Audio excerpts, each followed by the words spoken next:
Take a look at this. If you're tired of cars that look like they're trying to pick a fight with a Decepticon, the Honda Step WGN is your palate cleanser. This is the 6th generation, and Honda has gone back to basics in the best way possible. They call this the Air trim, and you can see why. It's clean, it's friendly, and that light, sea glass blue, paint makes it look more like a piece of high-end tech than a bulky minivan. Notice the HEV badge on the grille. That's the heart of the beast, or rather, the heart of the efficiency.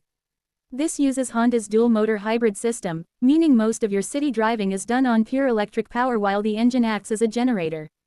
It's smooth, it's quiet, and it's designed to keep your fuel stops few and far between. The headlights are sleek LEDs that wrap into that single-bar grille, giving it a wide, planted stance despite its tall boxy frame. The design philosophy here is, noisy less. Honda wanted to remove all the visual clutter. Look at the pillars, they're thin, designed to give the driver a panoramic view of the road. There are no aggressive swoops or fake vents here. Just honest, functional lines.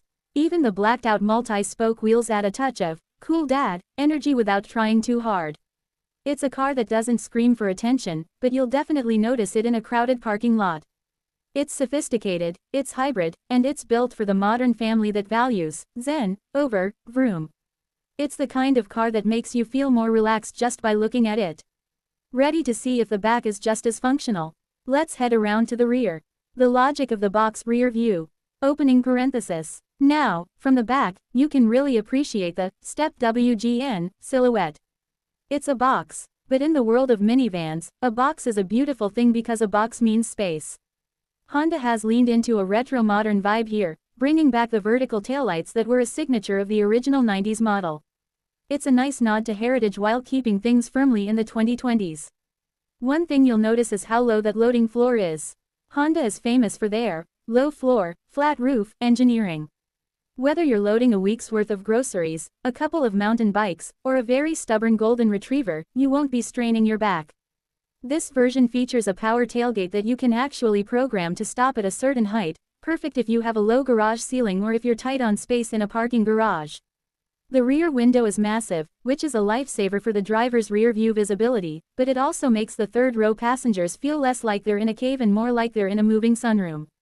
You can also spot the subtle roof spoiler. It's not there for a fast and furious vibe, it's there to clean up the airflow and help squeeze every last kilometer out of that hybrid battery. The Step WGN and HEV badging are kept small and tasteful. It's all about the clean surfaces. In a world of over-styled SUVs, there is something incredibly refreshing about a vehicle that embraces its purpose so honestly. It's built to carry people and their things with zero drama.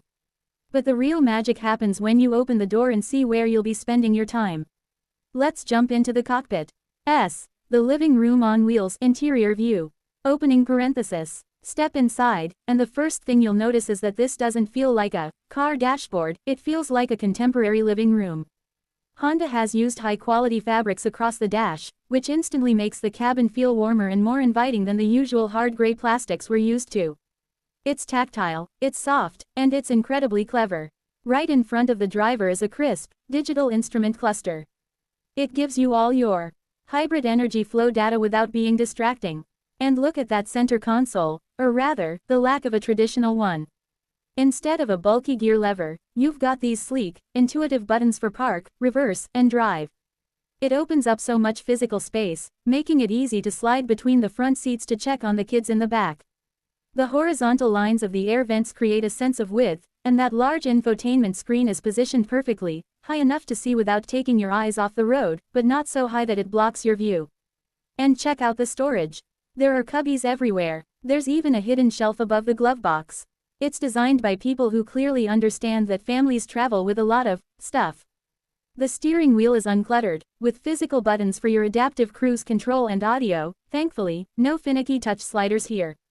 Everything about this interior is user-centric. It's designed to reduce visual noise, so the driver can focus and the passengers can relax. It's bright, it's airy, and it's arguably one of the most comfortable places to be in traffic. It's not just a van, it's a mobile sanctuary.